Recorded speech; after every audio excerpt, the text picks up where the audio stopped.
ദൈവത്തിന് സ്തുതി. പ്രിയമുള്ളവരെ, നാം ഇവിടെ വായിക്കുന്നത് നമ്മുടെ ദിവ്യനാഥ വൈദികരോട് സംസാരിക്കുന്നു എന്ന മരിയൻ സന്ദേശങ്ങളുടെ ഗ്രന്ഥമാണ്.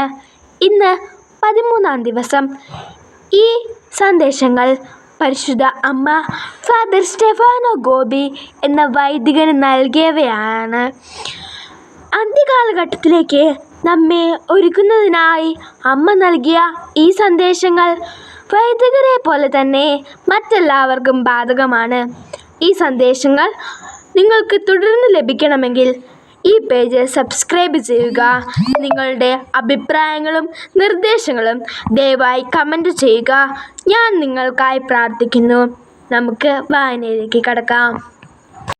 July 24, 1974, 53, day 13. എൻ്റെയും എൻ്റെ മക്കളുടെയും വിജയം. ശുദ്ധമായ മനസ്സോടെ വ്യാപരിക്കുക. ഞാൻ നിന്നെ കൈപിടിച്ചു നടത്തുകയാണ്. എന്നെ എപ്പോഴും പിന്തുടരുക. നീ എന്നാൽ നയിക്കപ്പെടുന്നതിന് അനുവദിക്കുക. നിനക്ക് ആഹാരം തരുന്നതിനും നിന്നെ എൻ്റെ കയ്യിൽ താലോലിക്കുന്നതിനും അനുവദിക്കുക. ഇന്ന് പിശാച് മനുഷ്യവർഗത്തിൻ്റെ ഭൂരിഭാഗത്തെയും അഹങ്കാരത്താലും ദൈവത്തിനെതിരെ പുലർത്തുന്ന മനസ്ഥിതിയാലും വഞ്ചിച്ചിരിക്കുന്നതിനാൽ എളിമയാലും നിസ്സാരനാണെന്ന ആത്മബോധത്താലും മാത്രമേ കർത്താവിനെ കണ്ടുമുട്ടുന്നതിനും വീക്ഷിക്കുന്നതിനും കഴിയൂ.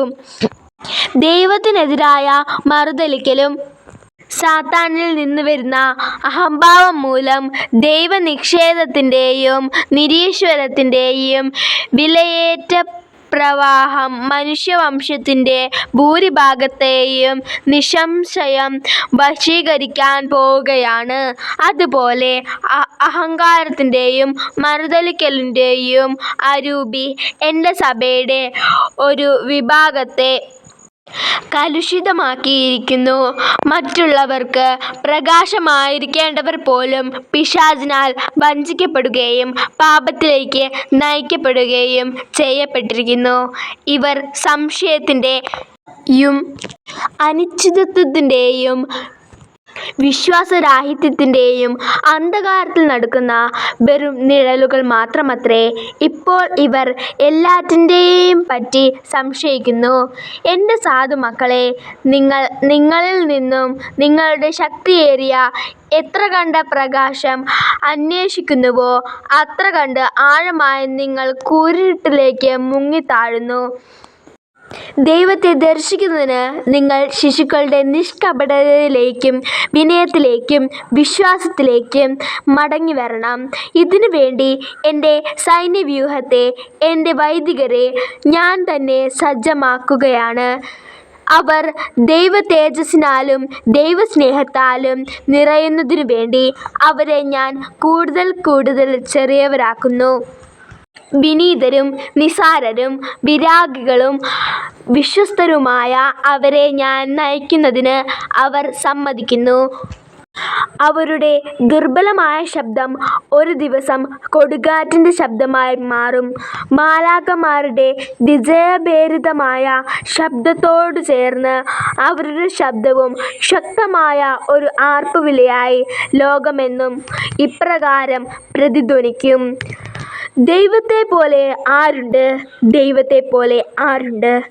അപ്പോൾ അഹങ്കാരികളുടെ നിർണായകമായ പരാജയവും എൻ്റെ കൊച്ചുമക്കളുടെ വിജയവും വരും.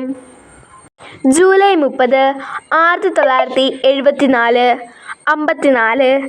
ഞാൻ നിന്നെ കൈപിടിച്ചു നയിക്കും. എൻ്റെ മകനെ, നിന്റെ ലളിതവും പുത്രസഹജവുമായ പരിത്യക്ത ജീവിതം, എന്നിലും സകലതും അർപ്പിച്ച ജീവിതം തുടരുക. സദാസമയവും എൻ്റെ മാതൃസ്നേഹസഹജമായ പ്രവൃത്തികളിൽ ഏറ്റവും വലിയ വിശ്വാസം അർപ്പിച്ചുകൊണ്ട് ജീവിക്കുക.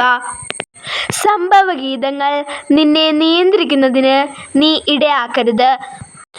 ഉത്കണ്ഠാകുലനാകരുത്. ഒരിക്കൽ കൂടി ഞാൻ നിന്നോട് പറയുന്നു, ബാഹ്യമായ ഇടപെടലിൽ നിന്നും എൻ്റെ ഈ പ്രസ്ഥാനത്തിന് ഹാനി വരുത്താൻ സാധ്യമല്ല. ഈ ജോലി ഏതുവിധമാണ് നീ ചെയ്യേണ്ടതെന്ന് ഞാൻ നിന്നെ ഗ്രഹിപ്പിക്കുകയാണ്. എൻ്റെ ഈ പദ്ധതി സാക്ഷാത്കരിക്കേണ്ടതിന് ഞാൻ നിന്നെ കൈപിടിച്ചു നടത്തും. നിന്നെ സഹായിക്കാനുള്ളവരെ അല്പാൽപമായി സർവ്വതിൽ നിന്നും എൻ്റെ പ്രസ്ഥാനത്തിനും നല്ലതും ഉപയോഗപ്രദവുമെന്ന അവർ വിചാരിക്കുന്ന കാര്യങ്ങളിൽ നിന്ന് പോലും ഞാൻ നിസ്സംഗരാക്കും. പരിപൂർണ വിരക്തതയുടെയും എൻ്റെ ആഗ്രഹങ്ങളുടെ നിറവേറ്റലിൻ്റെയും വഴിയിലൂടെ അവരെ ഞാൻ നടത്തും. ഈ നിസ്സംഗതയിലേക്ക് അവർ ഓരോരുത്തരെയും ഞാൻ പ്രത്യേകം പ്രത്യേകം വിളിക്കും. അവരിൽ നിന്ന് പൂർണ്ണ വിധേയത്വം ഞാൻ പ്രതീക്ഷിക്കുന്നു. എൻ്റെ മകനെ, ഞാൻ നിന്നെ രൂപവൽക്കരിക്കുന്നത് പോലെ എൻ്റെ വൈദിക മക്കളെ എത്ര സൂക്ഷ്മത്തോടു കൂടിയാണ് രൂപവൽക്കരിക്കുന്നതെന്ന് നീ അറിഞ്ഞിരുന്നെങ്കിൽ നീ നിന്നെ പൂർണ്ണമായി എന്നെ ഭരമേൽപ്പിക്കണം. ഞാൻ നിന്നെ നയിക്കുന്നതിന് അനുവദിക്കുക. നിന്റെ സ്ഥാനത്ത് നിന്നുകൊണ്ട് എല്ലാ കാര്യങ്ങളും നന്നായി ചെയ്യുന്നതിന് അമ്മയ്ക്കറിയാമെന്ന് നീ കാണും. ആഗസ്റ്റ് 15, 1974, 55. സ്വർഗാരോഹണ തിരുനാൾ. സ്വർഗത്തിൽ കൂടുതൽ ഓർമ്മയായിരിക്കുന്നതിന് ഇന്ന് എൻ്റെ തിരുനാളാണ്. പറുദീസ മുഴുവൻ ആഹ്ലാദിച്ചുല്ലസിക്കുന്നു. പരിശുദ്ധ ത്രിത്വം എൻ്റെ പരമനിർമ്മലമായ പ്രകാശത്തിൻ്റെയും പ്രതിബിംബനം എന്നിൽ കണ്ടുകൊണ്ട് ആമോദിക്കുന്നു. ഞാൻ എൻ്റെ ശരീരത്തോടു കൂടെ സ്വർഗത്തിലത്രേ. തന്നിമിത്തം പൂർണ്ണാർത്ഥത്തിൽ ഒരു അമ്മ എല്ലാവരുടെയും അമ്മയാകുവാൻ എനിക്ക് കഴിയുന്നു. ഇന്ന് നീ എന്നോട് കൂടെ ഫാത്തിമ ഇല്ലായിരിക്കണമെന്ന് ഞാൻ ആഗ്രഹിക്കുന്നു. എന്നിലൂടെ എൻ്റെ പ്രസ്ഥാനം ജന്മം കൊണ്ടതിനു ശേഷം നീ അവിടെ തിരിച്ചു പോയിട്ടില്ല. എൻ്റെ ഈ എല്ലാ മക്കളെയും എൻ്റെ പക്കൽ കൊണ്ടുവരിക. നീ എൻ്റെ വിമല ഹൃദയത്തിന് നൽകുന്ന സ്നേഹത്തിൻ്റെ കിരീടം അവരോടു കൂടെ ഞാൻ നിർമ്മിക്കട്ടെ. യാതൊരു സഹായവുമില്ലാതെ സമർപ്പിതമായ ഈ അവസ്ഥയിൽ തുടരുക. ഭയപ്പെടേണ്ട. നിന്റെ കരങ്ങളിൽ പിടിച്ചുകൊണ്ടും എൻ്റെ ഹൃദയത്തോട് നിന്നെ ചേർത്തുകൊണ്ടും ഞാൻ തന്നെ നിന്നെ നയിക്കുകയാണ്. ഇപ്പോൾ ഈ വഴിയിൽ എനിക്കിഷ്ടമുള്ളതുപോലെ നിന്നെ എനിക്ക് ഉപയോഗിക്കാം. എൻ്റെ ഈ പ്രസ്ഥാനത്തിൻ്റെ പ്രചാരണത്തിന് ഇപ്പോഴത്തെ പോലെ മുമ്പൊരിക്കലും ഞാൻ തിരഞ്ഞെടുത്ത ഉപകരണമായി നീ പ്രവർത്തിച്ചിട്ടില്ല. ആഗസ്റ്റ് 22, 1974. മാതാവിൻ്റെ രാജ്യത്വ തിരുനാൾ. 56. എൻ്റെ ഭരണം. എനിക്ക് വേണ്ടി അമ്മ ഒരുക്കുന്ന പദ്ധതിയുടെ മഹിമ നീ വേഗത്തിൽ കാണും. എന്തെങ്കിലും പറയാനറിയാതെ എന്നോട് കൂടെ ആയിരിക്കുന്നതും എന്നോട് സംസാരിക്കുന്നതും എൻ്റെ ഉപകരണമായിരിക്കുന്നതുമൊഴിച്ച് മറ്റൊന്നിനെയും കുറിച്ച് അറിവില്ലാത്ത എൻ്റെ കൊച്ചു കുഞ്ഞായിരിക്കും നീ എപ്പോഴും. ഞാൻ എന്നിൽ വെളിപ്പെടുത്തും. നീ സഹിക്കേണ്ടതായും വരും. കാരണം അനേകർ നല്ല മനസ്സാക്ഷിയോടെ എൻ്റെ മാതൃപ്രവർത്തനത്തിന് തടസ്സങ്ങൾ സൃഷ്ടിക്കും. എങ്കിലും അവസാനം അവർക്ക് കാര്യം മനസ്സിലാകുകയും എന്നോട് ഏറ്റവും വിധേയത്വമുള്ള എൻ്റെ പുത്രന്മാരാകുകയും ചെയ്യും. ഇപ്പോൾ തിരുസഭ സ്വർഗവാസികൾ മുഴുവനും എൻ്റെ രാജ്ഞിയായി വാഴ്ത്തുന്നു. എൻ്റെ പുത്രൻ യേശു മഹിമയുടെ ഈ കിരീടം എനിക്ക് നൽകി. എൻ്റെ മകനെ, ഞാൻ നിൻ്റെ ഹൃദയത്തിൽ ഒരു ഭരണാധിപതിയെപ്പോലെ വാഴുമ്പോൾ എത്ര മഹത്തായ മഹിമയും എത്ര ആശ്വാസവുമാണ് എനിക്ക് ലഭിക്കുന്നതെന്ന് നീ അറിഞ്ഞിരുന്നുവെങ്കിൽ എൻ്റെ വൈദികരുടെയെല്ലാം ഹൃദയങ്ങൾ ഞാൻ ഭരണം നടത്തുന്ന സാമ്രാജ്യമായിരിക്കണം ഈ ദൃശ്യം. എൻ്റെ മാതൃഹൃദയം അതിവേഗം എൻ്റെ എല്ലാ മക്കളിലും വിജയം വരിക്കും. ആഗസ്റ്റ് 28, 1974, 57. പരിശുദ്ധ പിതാവിന് വേണ്ടി പ്രാർത്ഥിക്കുക. ഈ ദിവസങ്ങൾ നിരന്തരമായ പ്രാർത്ഥനയിൽ ചെലവഴിക്കുക. നിന്റെ ആധ്യാത്മിക അഭ്യാസങ്ങൾ എന്നോടുകൂടെ നടത്തുക. ഞാൻ ഈ മലയിൽ നിന്നും താഴെ ഇറങ്ങുമ്പോൾ നിന്നെ ഞാൻ അവിടെയും ഇവിടെയും കൊണ്ടുപോകും. എൻ്റെ പ്രസ്ഥാനത്തിൻ്റെ വൈദികരെ നീ ഒരുമിച്ച് കൂട്ടുന്നതിന് വേണ്ടിയത്രേ ഞാൻ ഇപ്രകാരം ചെയ്യുന്നത്. പരിശുദ്ധ പിതാവിന് വേണ്ടി പ്രാർത്ഥിക്കുക. ഗൗരവതരവും വേദനാജനകവുമായ നിമിഷങ്ങൾ അദ്ദേഹത്തെ സമീപിക്കുന്നു.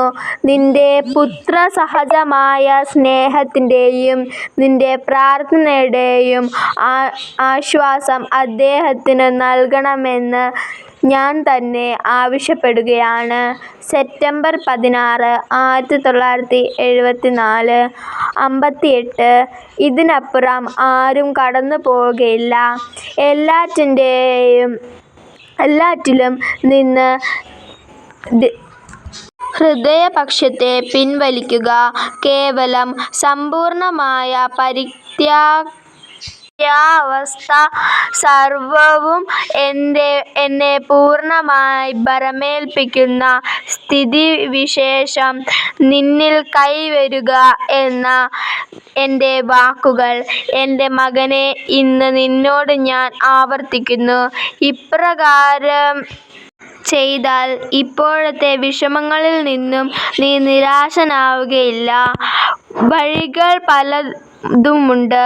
എന്നാൽ എൻ്റെ പ്രിയ വൈദികർക്ക് ഒരൊറ്റ വഴി മാത്രമേയുള്ളൂ. എൻ്റെ വിമലവും ദുഃഖിതവുമായ ഹൃദയത്തിൻ്റെ വഴി. ഇവിടെ അവരെല്ലാവരും കൊച്ചു കുഞ്ഞുങ്ങളെപ്പോലെ ആയിരിക്കണമെന്ന് ഞാൻ ആഗ്രഹിക്കുന്നു. ഇതിനായി നിശബ്ദത പാലിക്കാൻ പരിശീലിക്കണം. അവർ ക്ഷുഭിതരാകരുത്.